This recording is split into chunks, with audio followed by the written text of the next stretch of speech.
Today on the Tim Marner podcast show, we've got the fucking S.A.V.A.G.E, Megan Henry. Performance, mindset coach, mental performance coach. That's right. Talk to me about being on Team USA. What's the skeleton? What is that? So if you don't know what skeleton is, it is like luge, but head first. So it's a winter sliding sport. Takes place on an ice track, going head first, 80 miles an hour. You're basically laying on a lunch tray and you experience 5 Gs of force. How did you get into that? I was recruited. So I played sports in college and I played field hockey. I ran track. And in the US, it's a little bit different than in GB. But in the US, we're kind of a little bit behind. So they recruit from college sports a lot of the time. And GB also has like a feeder program into all of your sports. And so I was recruited to do bobsled first, actually, but I was too small. So for people listening, I'm 5'2.5", and I'm 118 pounds, basically, soaking wet. Yeah. So I was too small for bobsled. Bobsled, they're, big, strong. If you ever saw the movie Cool Runnings. Yeah, so, I just was recruited and then I pursued it. You pursued it as in, did you love doing it?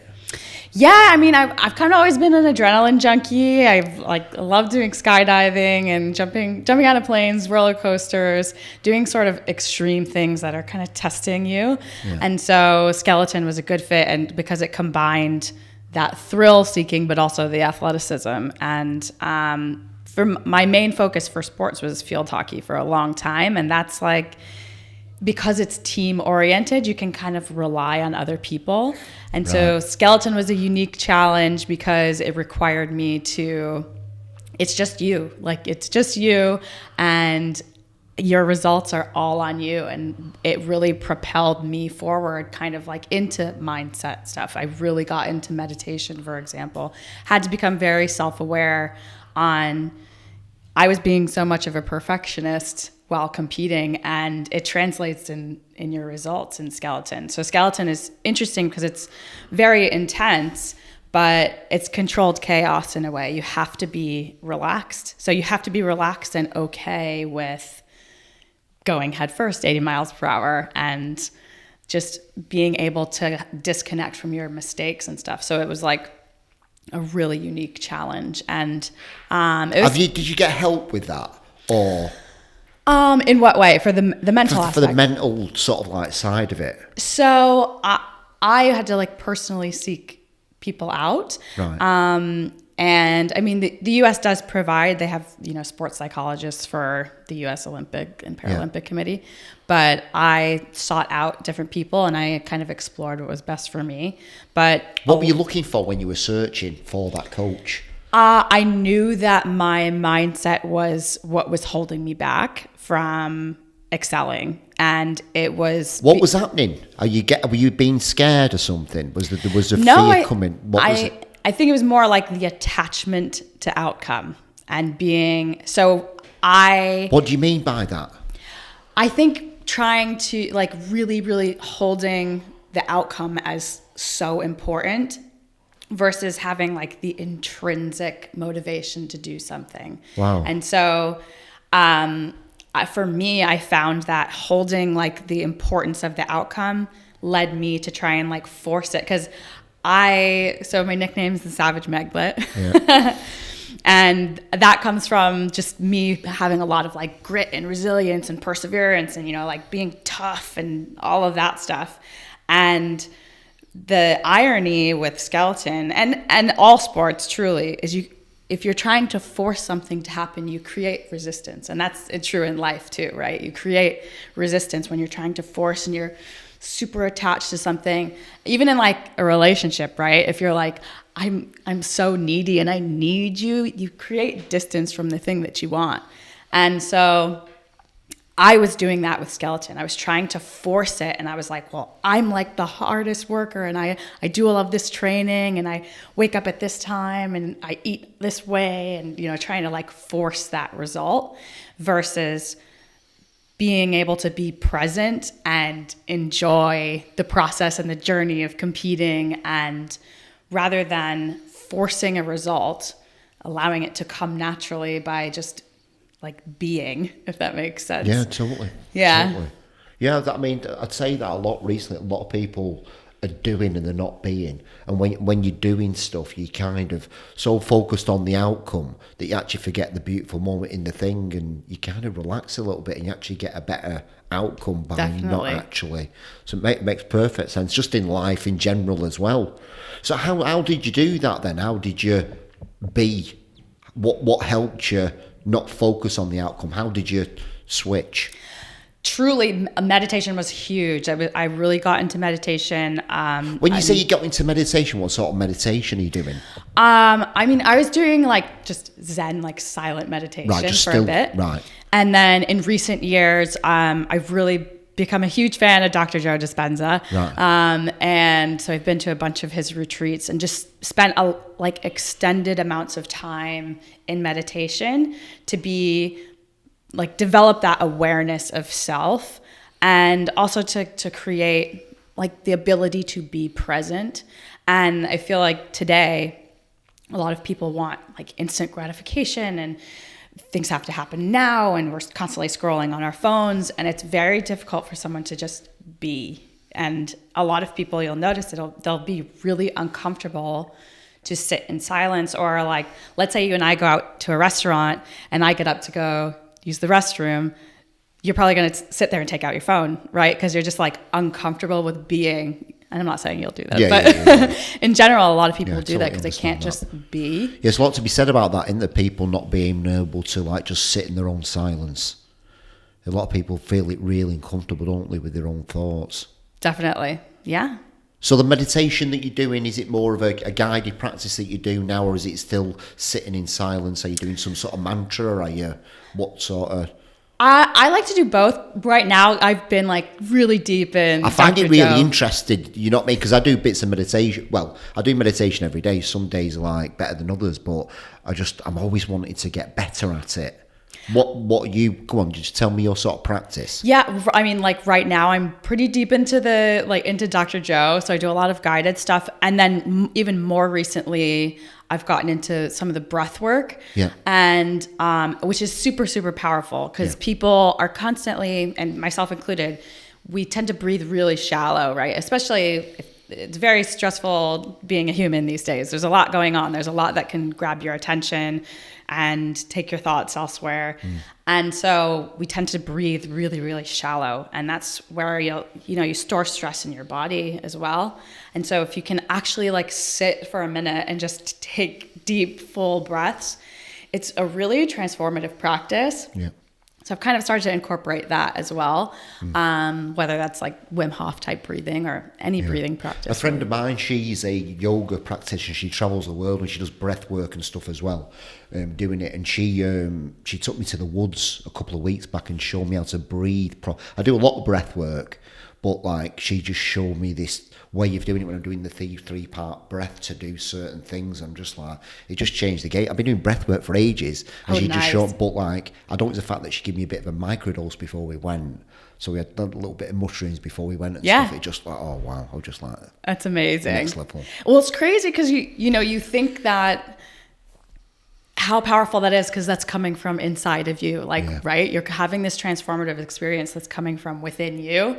And that's another thing. I don't think people recognize their own power, and that's kind of where my interest lies. So I say that, I'm a mental performance coach, but I help athletes and elite performers, high performers, create their reality by tapping into their story and what it is that they're saying, and the power of their subconscious mind. Because I think we're all high performers, right? We're all high performance vehicles, and sometimes we forget that. It's just a matter of, you're not lacking it, you're blocking it, and that's dependent on mindset, right? Mindset's just the story we tell ourselves about ourselves. And sometimes people just don't know that, and they don't know the power that they have within them. And I think what's also really fascinating about like Dr. Joe Dispenza's work is that he's a huge proponent of like the placebo effect. You have the power to heal yourself. And Is Joe Dispenza the guy, did he break his back? Yeah, so he was that's right, yeah, paralyzed and right, yeah. Insane story, like just absolutely mind-blowing. I do story. like his stuff. I've never really delved properly into it, but after talking to you, I probably might need to. I think a little bit more now. He's so cool. If you can get to a retreat, I highly recommend it because it's unreal. And just some of the stuff that you witness because a lot of people who go to his retreats have, a chronic illness or terminal sometimes. And I mean, I've seen people who are wheelchair bound that get up and then end up walking. It's seriously that alone. That was one of the first reasons that I went. So I competed for Team USA, to kind of backtrack, and I was an Olympic alternate. And so I didn't What's that mean?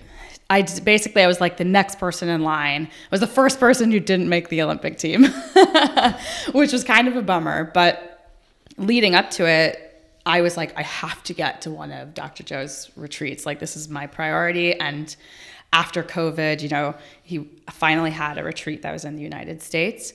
And I knew that I would see and witness things that were kind of like mind-blowing, right? And so I really wanted to witness it with my own eyes.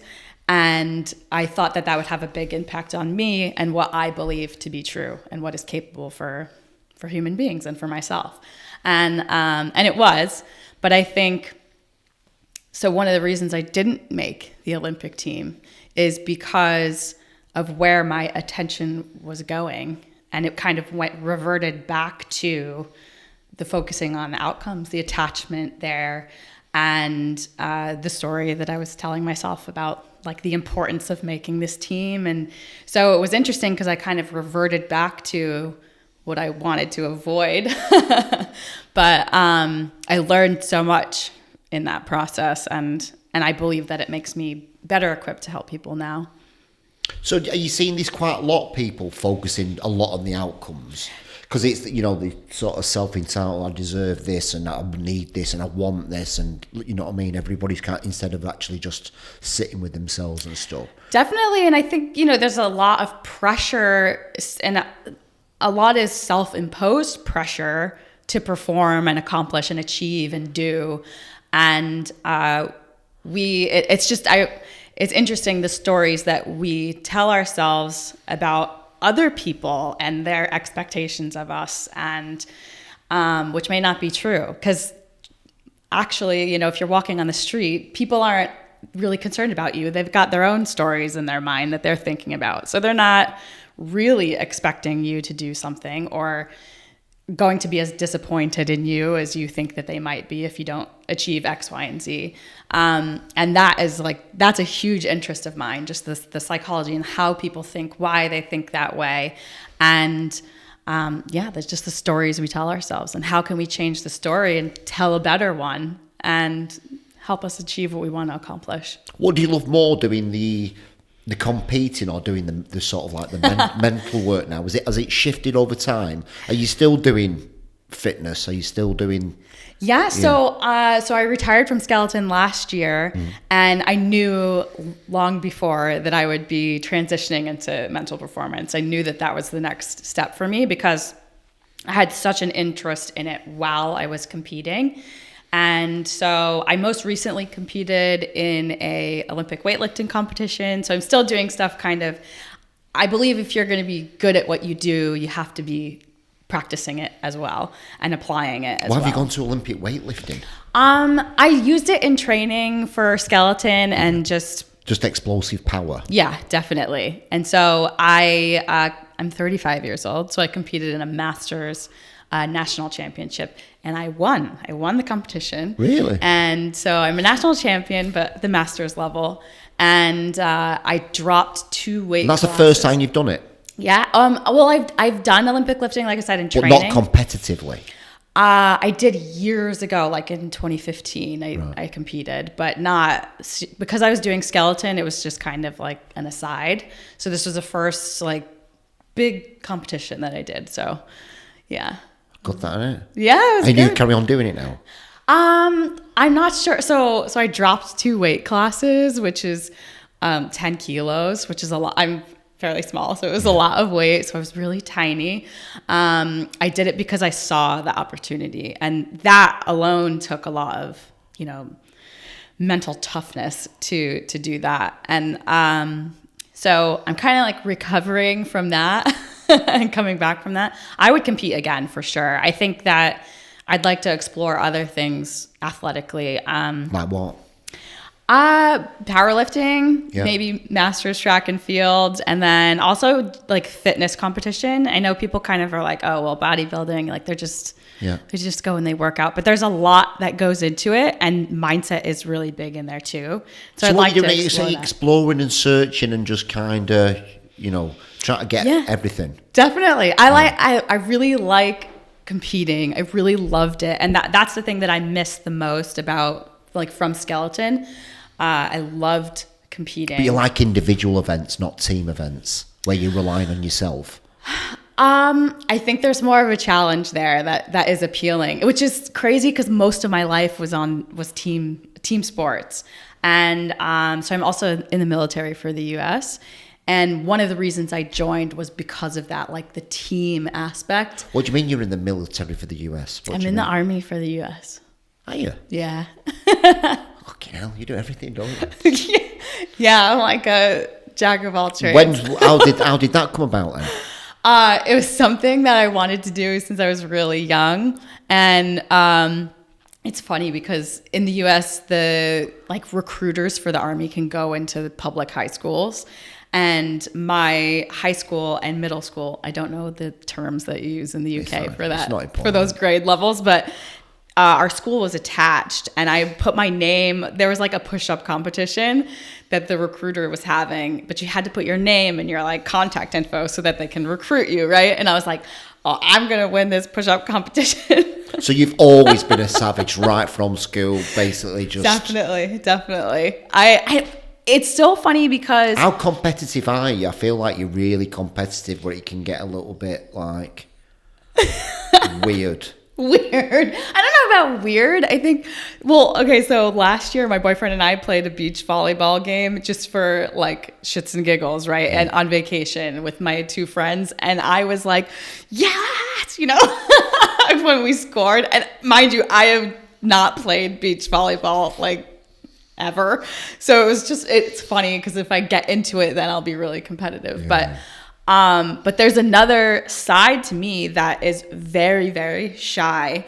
And like growing up, I was really shy. I was kind of really didn't talk very much. So is that where it's come from one extreme to the other? You put on the other side, or is it just your makeup? I don't. Yeah, it's just me. I joke with my boyfriend. I was born in June, so I'm a Gemini. So we'll be like, oh, Gemini, because there's like two different sides to me.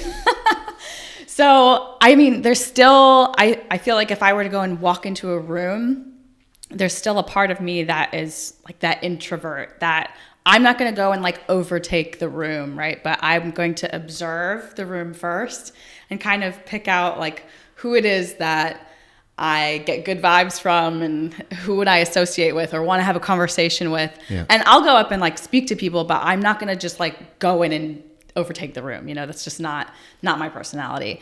But so back to the push-ups. You did the push-ups. Yeah, so I did the push-up competition. This recruiter comes to my house. I'm like, I don't know, 12 years old or something. You can't join the military till you're 17. And my dad opens the door and he's like, hello. So this Army recruiter, and they're like, I'm here to see Megan. And he's like, what?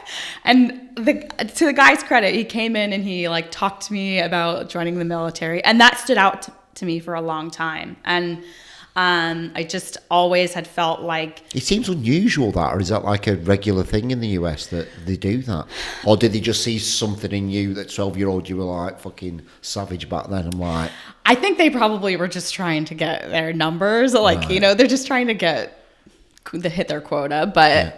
At the same time, I don't know what made him come in and talk to me, but they did.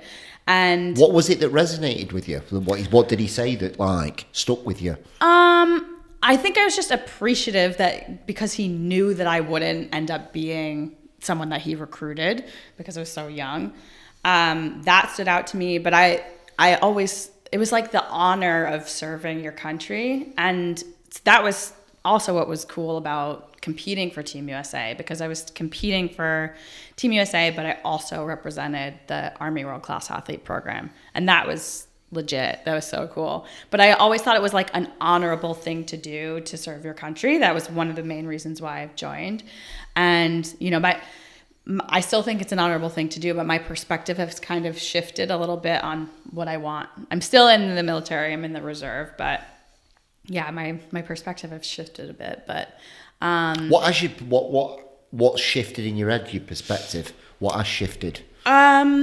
I think the culture of the military has changed a bit, and so I just feel like I'm not really a good match for it anymore. So I don't know. We'll see. I still like. I really love the. There's a really good like family aspect to the military, and even if you don't know somebody and you meet them for the first time and they're like, hey, I served in whatever branch, and you're like, oh, me too. You like, there's an automatic respect for that person. You feel like you can trust them. It's very unique. I feel like you don't experience that in a lot of places. And the camaraderie there, like, you know, just going through similar experiences is really attractive. I loved that about the military. I've had an amazing time, a really unique career within the Army. And, but the physical and mental challenge, I think, was also the most appealing part, is that I am going to better myself and do something that's outside of my comfort zone by going through training and serving. And so I feel like, yeah, those are the kind of things that I've sought out in my life with the military and with sports. I like that. Do you always need to be challenged? You always need a challenge. Do you ever actually just apart from the meditation, do you actually can you have a day off? Can you?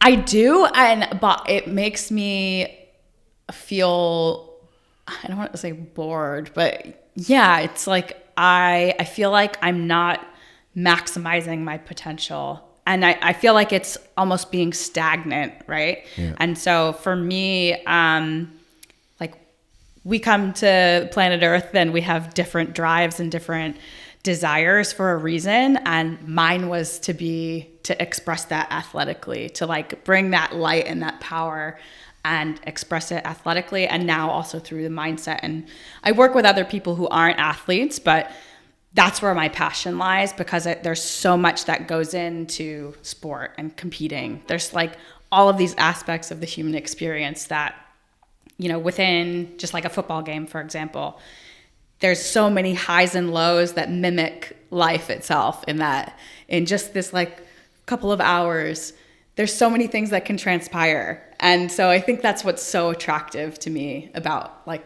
sports in general. And yeah, I mean, if I'm not pursuing something athletically, I feel very lost. And I experienced that after retirement from skeleton. I felt like, what am I doing? Like, yeah, I'm going to the gym on my own and it's cool because now I can do whatever I want in the gym. I'm not training for performance. But then I was like, I kind of feel like I don't have a purpose when I'm here. And so that's why I went to the Olympic weightlifting. I was like, I'm going to compete in this. It will give me something to strive for, and also have to apply some of the things that I'm talking about in terms of mindset and like routine and structure and meditation, self-talk, all of these things that I think are important for mindset and performance. I had to apply them. And so it gives you, it like keeps that fresh, especially when you're trying to help other people. How do you go about helping somebody? I mean, most of the athletes you're doing little micro things, aren't you, just to get a little bit of a gain? Is it definitely a lot of it more just reframing, changing someone's pattern in the mind? They just, the perspective of what they've been thinking about is change that. Give me an example so we can just kind of. So in my opinion, I think the self-talk is one of the most important things for sports performance and any performance, just confidence in general.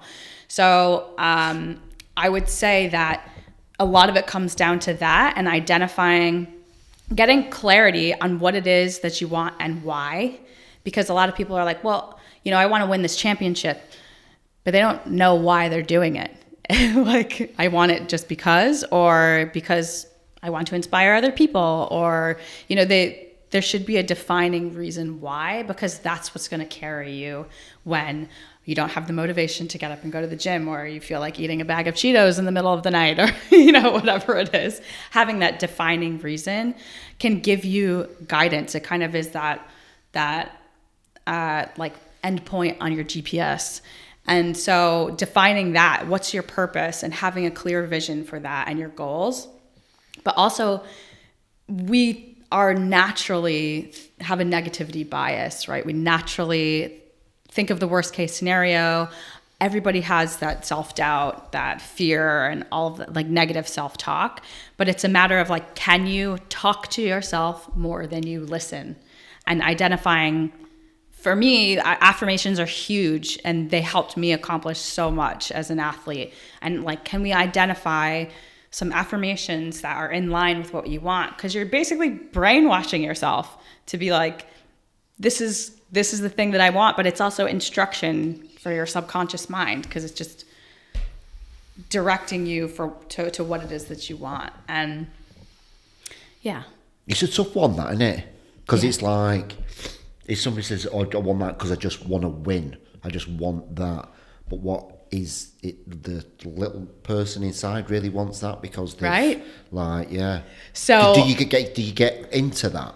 Yeah, so I just did this certification called Enlifted, and we do a bunch of story work, because if you constantly learning all the time, you just like, I am. I'm like I'm always learning. I consume information all of the time. But so the Enlifted method talks about how the victim mentality is just pervasive, right? It's everywhere. Yeah, because he gets me through a workout. Little Tim, oh, really? Little Tim's going, oh, yeah, you can't do that again, can you? Like, you remember what they said about you, and you can't, like, lift that. Yeah. But it's short term, right? That's it's short term. It's nuts. Like, it's just like, you know, yeah. I'm doing it for other people, or like just putting a big facade on for it thing. But so the victim mentality is an acquired personality trait, and it's where a person tends to regard, or they tend to see themselves as the victim of the negative actions of others, even in the absence of clear evidence. Shit, I can't. So I don't think I can decipher that, man. So the victim mentality is an acquired personality trait, where a person tends to regard themselves as the victim of the negative actions of others, even in the absence of clear evidence. And so the victim mentality depends on a habitual thought process. So if we see that the victim mentality is a personality trait, well, so is confidence. Confidence is it can be an acquired personality trait. The victim mentality depends on a habitual thought process. It's usually all of these negative things. Well, we can make confidence a habitual thought process. And we do that by changing our self-talk. We change our self-talk and what we think and say, which then changes how we act, our actions, and what we do. And that's like my bread and butter right now. That's where I'm working. But part of that has to do with addressing the little Tim stories and being like, well, why are you doing that? Or why do you see yourself as the victim of somebody who told you to put the dishes away, and you turned it into this whole story? Like, well, why is that? Yeah. So before you can really like attack someone's goals and their vision, if you haven't addressed that stuff, eventually it's going to come back up, right? It's going to come back that like, well, you know, I really need my dad's approval for X, Y, and Z. And which is true of me. I really wanted my dad's approval. And that was kind of why I was like, I have to force these results, because I have this story in my mind about what my dad's going to think if I fail, or what other people are going to think about me. And if you don't ever do the intrinsic work on that, then it doesn't make it impossible. It makes it difficult to accomplish your goals. How do you do work on that? Like your dad, like, what is your dad like? He's from the South in the US. He's from Louisiana, and he's super tough. He's just like, was also which is probably where I got it from, really gritty, works really hard, and like, but he was pretty strict. And I have one brother. And so he had high expectations. And so for me, being a really shy person, maybe that's where that came from, the drive to like have that you know, the two sides to me, the ones that's like shy, but also the one that's really competitive and striving for excellence. So I just had to do a lot of internal work. A lot of that came from meditation, but just being like, well, why do I do the things that I do? And why do I feel this way? What I do now is like, I would ask you to write a paragraph on, just tell me about your mother and tell me about your father. And that will eventually like go into it. It might not come out directly, but for example, one of the sheets that I would have you fill out if you were to write about your father, I'd go into the session and be like, okay, well, what's the most pressing thing for you today to talk about? And you'll find that, let's say today you were like, oh, well, I got to work with this client and I'm really concerned because X, Y, and Z.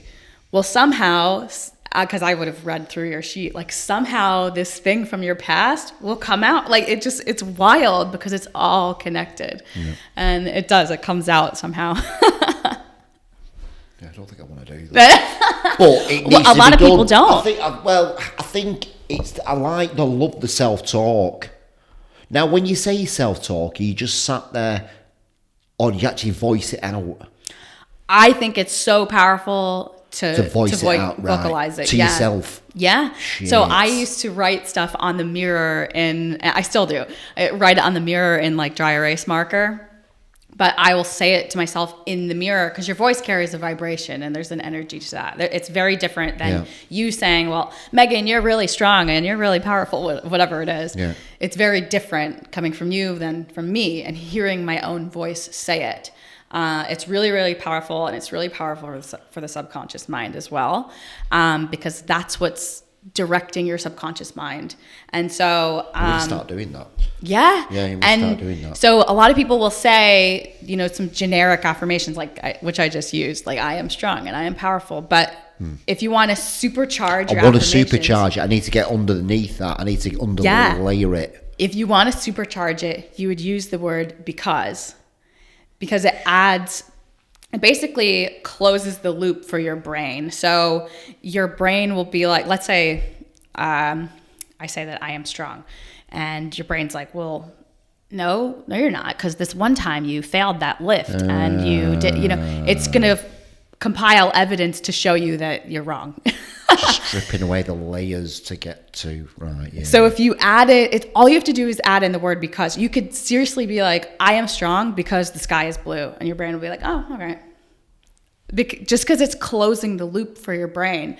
So they did this study. I can't remember what year it was and who did it. I don't know all the details. But the study was, if there was a line of people using a copy machine, I don't even know, are people still using copy machines at an office? But they were in line to use it, and somebody would go in to cut and be like, can I get in front of you? I need to make a copy. And the percentage of people letting them do that was pretty low. But if they came in and they said, can I get in front of you? I need to make a copy because, and they literally said anything, the percentage went up so high that they allowed the people to get in front of them just because they gave a reason. And so if you can do that for your own brain, it's super powerful. And so what's a goal that you have? A goal that I have is to, and it's going to sound really weird, is to stop judging other people. Okay. Right? I know it's a little bit deep, that, but I feel that sometimes I'll look at people on Instagram and I'll instantly, because I kind of know the person, I know that they're not actually feeling like that, and I'll be like, and I'm just like, who am I to like, look, if that's what you want to do, that's what you need to do. So I really want to stop judging people at the minute. Okay. Right? How can we make that a positive statement? I think it's because it's got really nothing to do with me. I'm making that about me, not about them.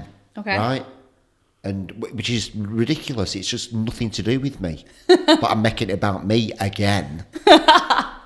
Ego's getting again. And I'm like, I don't want to do that. I want to be cool with seeing it and it just doesn't affect them, just like go. Yeah. Okay, so would you say, like, I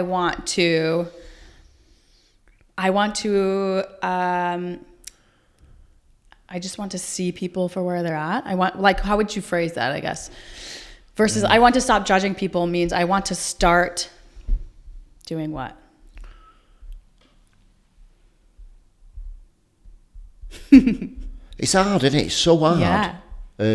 Because these are the conversations I want to have with myself and actually voice it out at home. But sometimes I think to myself, I don't know how to phrase it, and I don't know the right questions to ask because I don't know what the answers. And I don't know why I keep doing that with people. And it's not fair. It's not fair on myself.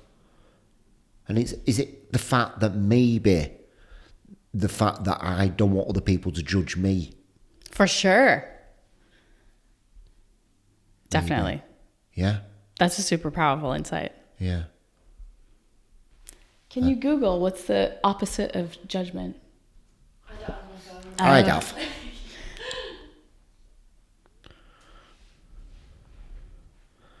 What is the opposite of judgment? I like this. What is about ignorance? That's the opposite. What is the opposite of judgment? Ignorance. Indecision. Interesting. That was not what I was expecting. Being non-judgmental means that you don't see something as good or bad, right or wrong. Instead, you just observe it or experience it. You don't need to make any sense of situation, your thoughts, feelings, acts, or other people's behaviour. That's what I need to do. Okay, so how can we condense that? So I want to be neutral. I would like to see things as there's no right or wrong. Yeah. So I want to, to me, that says presence. That's like a non-dual thing, which says presence. I guess you could say mindful. I just want to be mindful of other people. I want to... It's tough, isn't it? Or great, That's like why I I want struggle to... with it. It's why I struggle with it because I can't really understand why I'm doing it. I think it does come from the fact that maybe my insecurities, I don't want other people to judge me. Yeah. But I also don't give a fuck, which is really weird.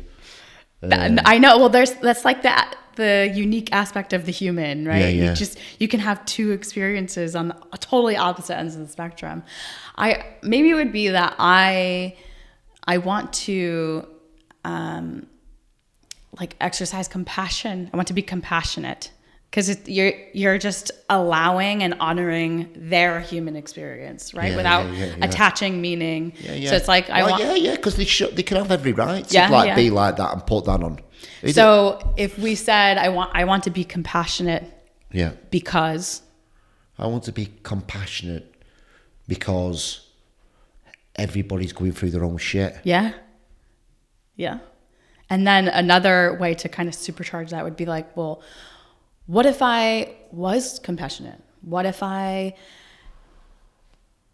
am just neutral when I see people's Instagram pages? Non-judgmental. What if I'm not judgmental? So you just add like the what if question. And that this practice is called what if the good stuff. Yeah. And because a lot of times we're like, oh, well, what if I get fired from my job? Or what if my boss, wakes up and says he doesn't want to give me a raise, or, whatever. All of those the negatives. People usually are what ifing the negatives, like, oh, what if my boyfriend breaks up with me, all that type of stuff. Well, we want to train our mind to look for the things that are good. Well, what if I can be more compassionate? What if I get a raise? And then your brain starts to search for that solution. It opens it up for more possibilities. So it's like, oh, well, what if that does happen? So, for example, so you said, I want to be more compassionate. So how does it feel when you say, what if I was more compassionate?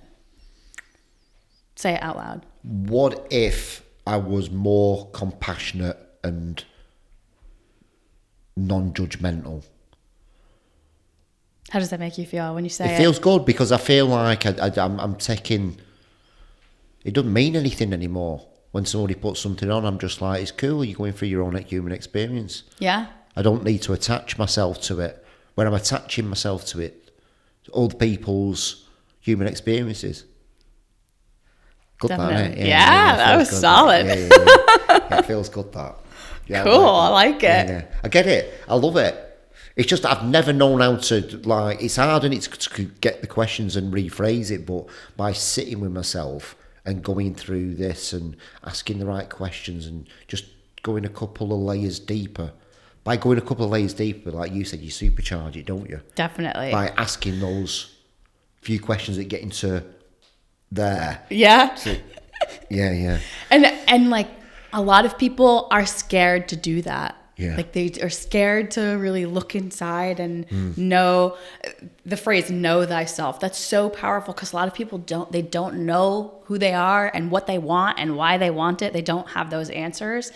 And so by just examining that, or like you're like, why do I judge people? Maybe it's because I don't want them to judge me. That's like really powerful because a lot of people don't have the courage to do that, to self-examine and stuff. So I commend you for that. Thank you. Yeah. And I mean, you've had like really, really interesting people on your podcast, and you do a lot of really varied things that are so To be cool. honest, I mean, a lot of people say to me, like, just, you know, how many numbers have you on your podcast and all this? I'm just like, I don't do the podcast just for myself, because I want to learn and I want to explore and I want people on who's going to change my perspective. You know, by you just giving me that tool and that gift that you've just given me, I can now go and use that in my thing. Looking for the people watching to get how cool or numbers, whatever. I'm not asked, but I'm literally just love talking to people and just learning. Is that why you started the podcast? Yeah. And that's why I'll continue to do it, because I don't even monetize it. People say I want it. I'm just like, I'm not doing it for that. Yeah. If people know, the people who really know me know that I am not doing this for fame, because it made my worst nightmare. People recognising me, because I don't want that in my life, but I'm doing it for the people. I want other people to. I get so many people watching it and just saying, "Oh, I got so much value from that," and what I'm just like, that's why I'm doing it. That's cool. See, that's an excellent why. You're like, I'm here to provide value and help other people. Yeah. And But I get that from having so many varied people come on the podcast. I know you've had really interesting people, so I feel very cool to be among them. So it's the mindset stuff I love. You know, I love people with different backgrounds coming with like different aspects on mindfulness and stuff. And what I think is also super interesting about like mindfulness or any profession really is that you'll usually find that person was the opposite, or like so for example, for me, I came into this because like I wasn't a very confident athlete to start with. I didn't have any sort of mindfulness practice, and yet that's where a ton of my interest lies. So you see like this pendulum switch going from one to the other, and then all of my energy is kind of here now. So it is interesting how people get to where they're at.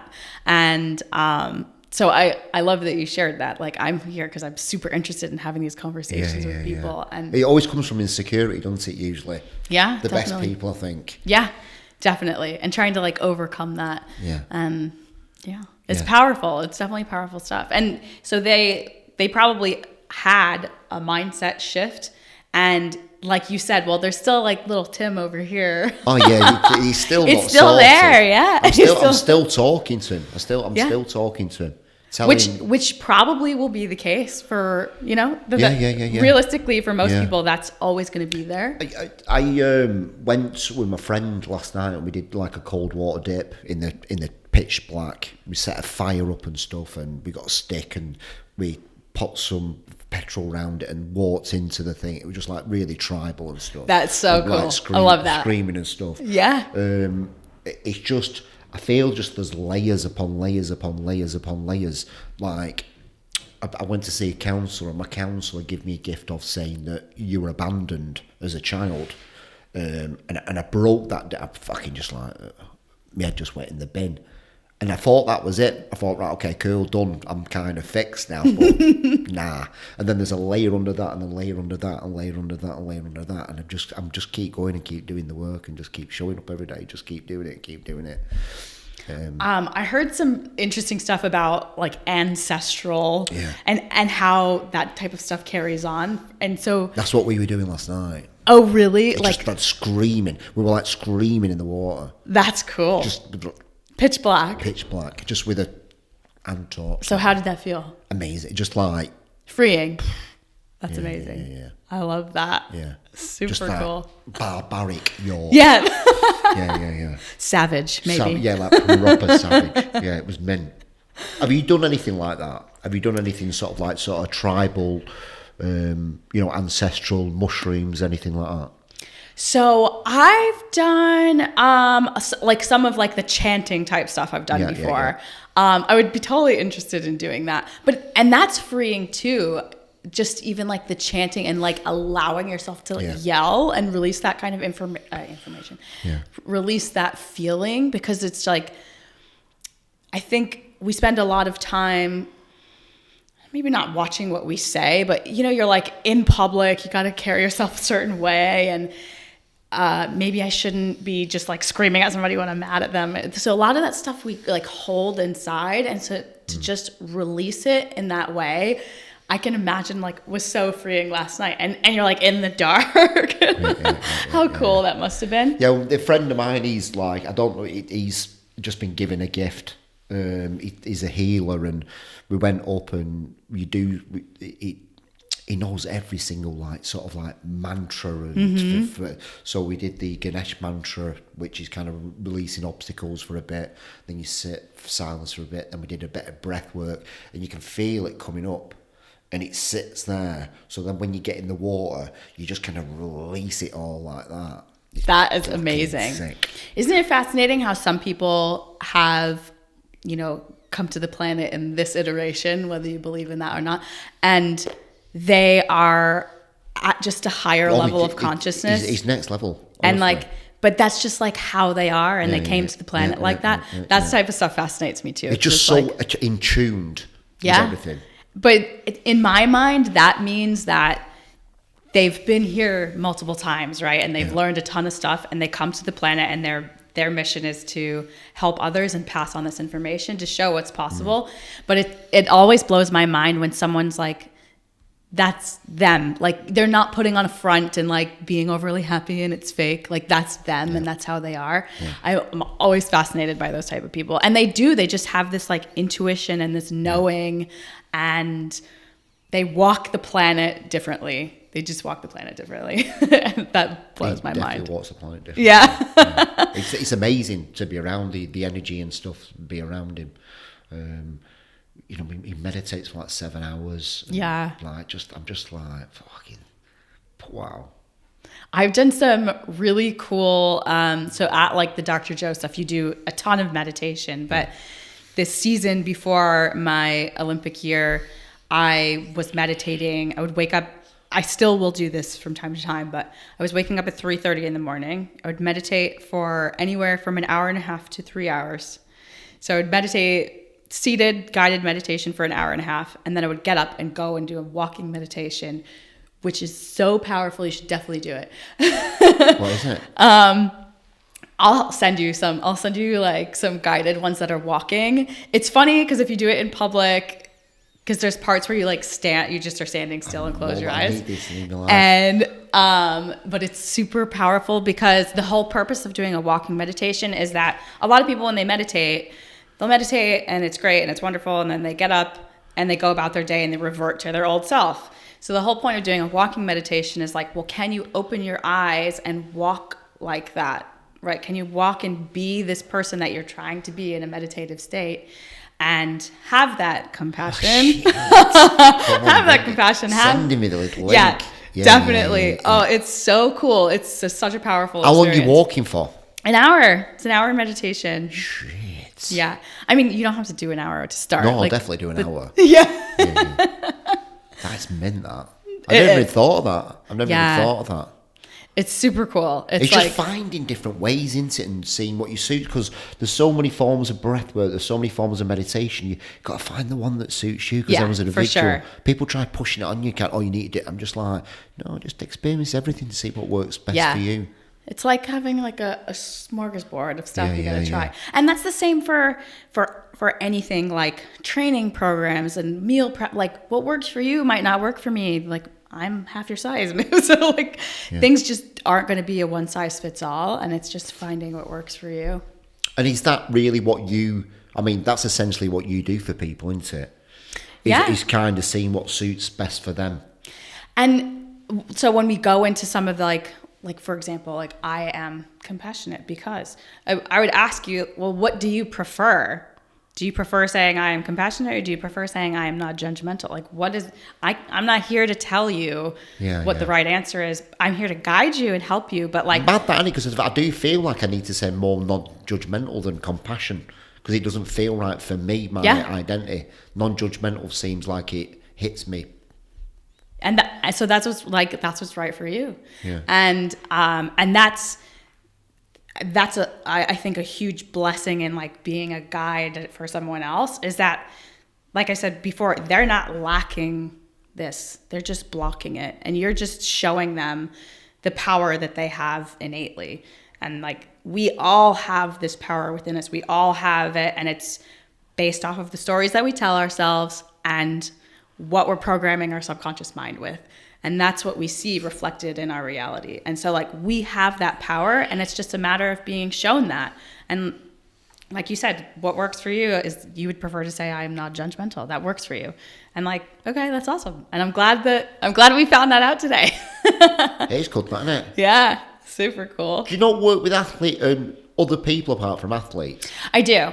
My primary interest is in athletes just because I feel like I have a lot to offer from just my personal experience. And like I've competed at the highest level. I've won World Cup medals. I've set track records. I've been a national champion. I've been a national champion in 2 sports, but I also have failed at the highest level. I haven't made an Olympic team. I've crashed in races. I've experienced the wide array of things that could happen to somebody, which I think makes me very relatable. Like I can relate to somebody who's starting out and they're at the bottom of their team and they want to be number one. Like I can relate to all of that. And so, I know what it takes in terms of the training and the sacrifice and all of that that's unique to sport and like the short window that someone's athletic career usually is. Like it's usually not their entire life, right? It's not unless you're Tom Brady or something, it's usually a short window for some people. Maybe they're just going and they're playing at university or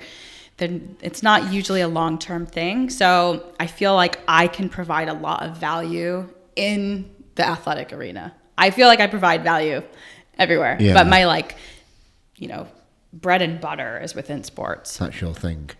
Mm-hmm. What's the biggest hurdle you've had to overcome?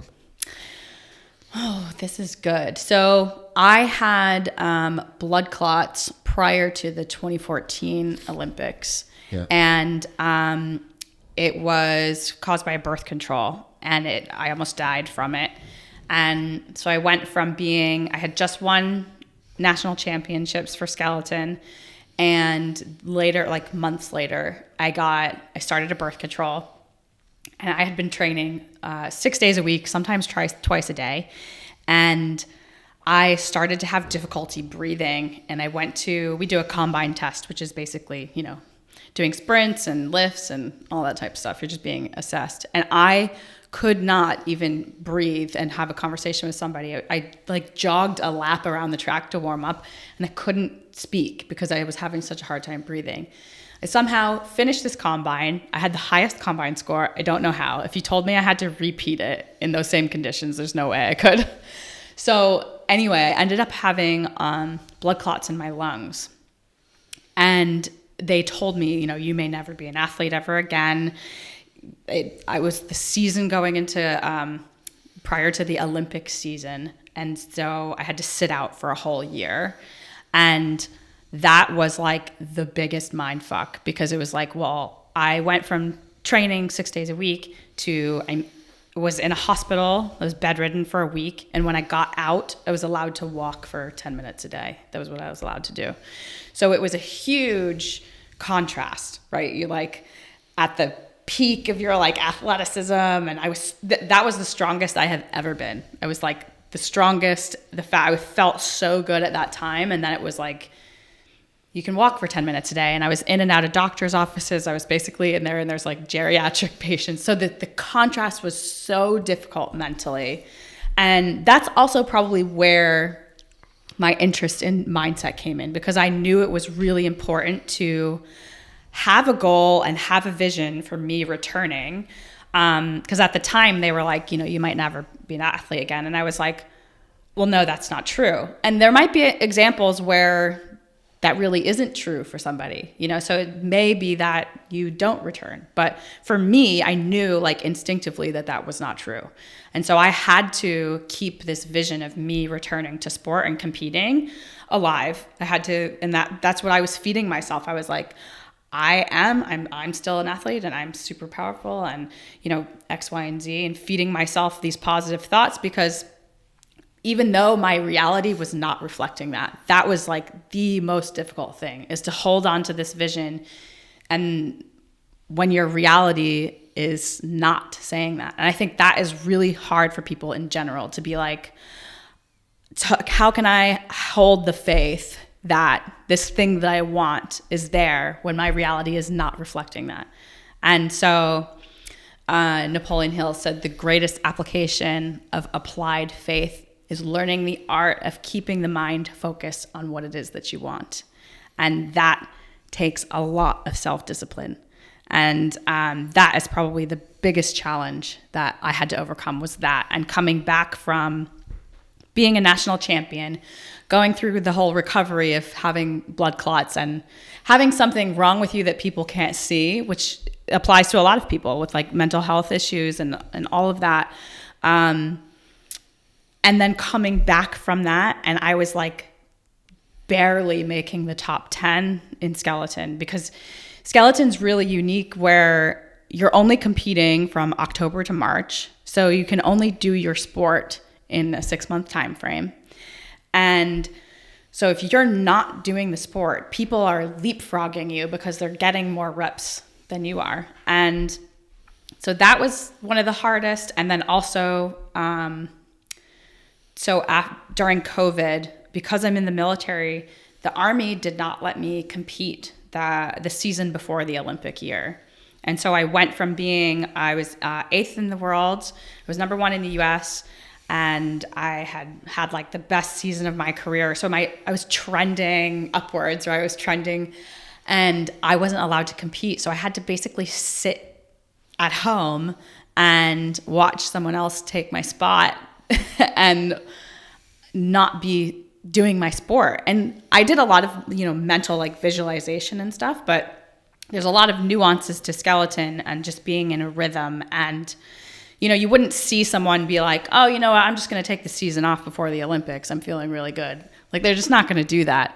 Or like, I'm a surgeon, but I took a year off. Let me go back and expect to perform the same way. It's tough. I'm not going to say it's impossible. Nothing's impossible, but it is tough. So I felt when I came back from that, the rhythm and just that momentum of being at the top of my game wasn't there. And I think that's what triggered that mindset to be like, well, I need to make this Olympic team, and that's what kind of made me revert backwards and be like, well, I should know how to do this on my own. That was the other thing. I wasn't using some of my mental performance coaches because I felt like I should have known how to do this because I've worked on it for so long. Right.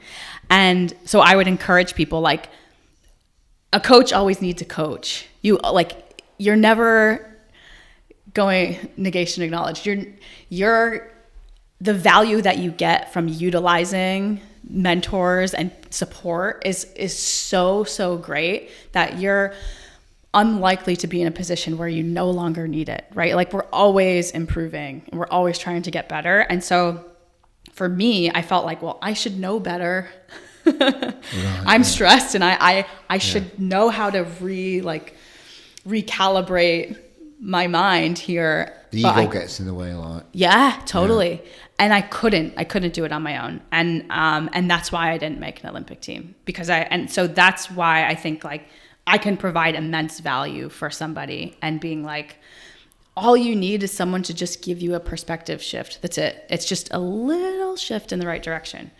And that was the toughest thing, to come back from that and be like, blood clots was number one, and number two was coming back and being like, fuck, I'm not where I was. And holding like the attachment to that. And there's a lot to be said for detachment, the value of detaching from outcome, controlling what you can control, and then also just having a growth mindset versus this fixed mindset of I have to be doing this, and if I don't, then it means X, Y, and Z. So those are the two things, long story short. Classic. It's good, that, isn't it? It's just like, you know, from people wanting to, you know, you coach them, you know, coming from that, they kind of go, I need that in my life. People are so there, aren't they? They need to look at things. And you're like providing a bird's eye view, right? Because we just like have tunnel vision on the things that we want, or even stressors in our life, whatever it may be. And just someone being like, oh, well, this option is right over here. Did you know that? Like, it's just a perspective shift, and it's so valuable. You can't replace that. So if people want you to find you and use you as a coach, how can they find you? So I'm on all social media as @the.S.A.V.A.G.E. All social media. Yeah. Meglet, kind of like piglet, I guess, like a small Megan. And I don't yet have a website. Maybe we should chat about that. And so that's probably the easiest way. Or Megan@thesavagemeglet.com. You can email me. So when they message you, what type of people do you want messaging you? Ooh, I like this. This is a good question. Yeah. Let's see. I would prefer highly committed, high-performing people. Yeah. But I also think that I can uncover that for you. If you think that you have the potential to be high-performing and high-committed. Yeah. Because I want committed people, not just interested people. Yeah. I want committed. I can see that in you, Megan. I don't think you'd have the patience for people who were not. People have asked me, like, well, why don't you just like destroyed? Why don't you just be a personal trainer? And I'm like, no, I don't have the patience for that. Like, but there's value in it. There's value in it. That just was not my calling. So, but I like, regardless, there's a part of me that always wants to help. Like I just feel like I can provide value to anybody. So it's just a matter of like reaching out to me and seeing if we're a good fit. You know, I'm not going to discount people, but we might not be a good fit. I might not be the right person to help you. So, if you're basically not committed, do not message Meg, because she will destroy you. Megan, thank you for coming on. You're an absolute legend. Thank you. Thanks for having me. Goodbye, everybody. Goodbye.